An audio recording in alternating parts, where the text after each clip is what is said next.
अस्सलाम वालेकुम दोस्तों, आज की कहानी का नाम है अम्मी का दुपट्टा।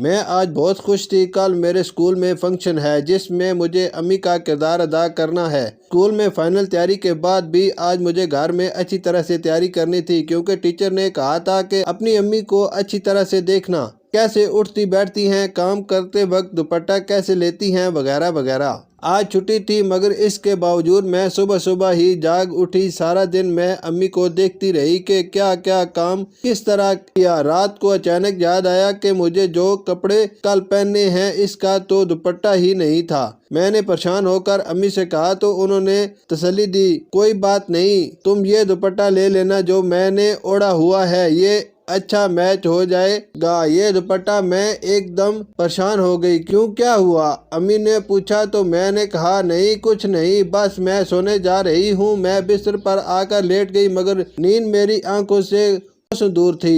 मेरी आंखों में सुबह से अब तक की अम्मी की मसरूफियात चल रही थी। सुबह सुबह अम्मी ने खुला हुआ दुपट्टा लिया और किचन में आ गई। नाश्ता बनाते बनाते अम्मी ने जितनी बार हाथ धोए इसी दुपट्टे से खुश्क किए, फिर बर्तन धोने के बाद भी दुपट्टे से ही हाथ पोंछे। खाना पकाते और रोटी पकाते में गर्मी की वजह से चेहरे पर आया हुआ पसीना साफ करने में भी दुपट्टा ही काम आया। छोटा भाई मट्टी में खेलकर बाहर से आया तब इसके हाथों की मट्टी भी इसी दुपट्टे से साफ कर दी गई। गर्म पतीली चूल्हे से उतार कर एक तरफ रखी तो वो भी दुपट्टे से ही पकड़कर, और तो और मुन्नी की बहती हुई नाक भी कितनी ही मर्तबा दुपट्टे के कोने से साफ कर दी। उफ, मैं ये दुपट्टा कैसे लूंगी, मैं ये सोचते सोचते सो गई। सुबह जब मैं उठी और स्कूल के लिए तैयार होकर बाहर आ गई, सामने ही अम्मी का दुपट्टा धुला और इस्त्री किया हुआ रखा था। पता नहीं अम्मी ने ये कब धोया और इस्त्री किया। मैंने सोचा और खुशी खुशी दुपट्टा लेकर स्कूल चली गई। शुक्रिया।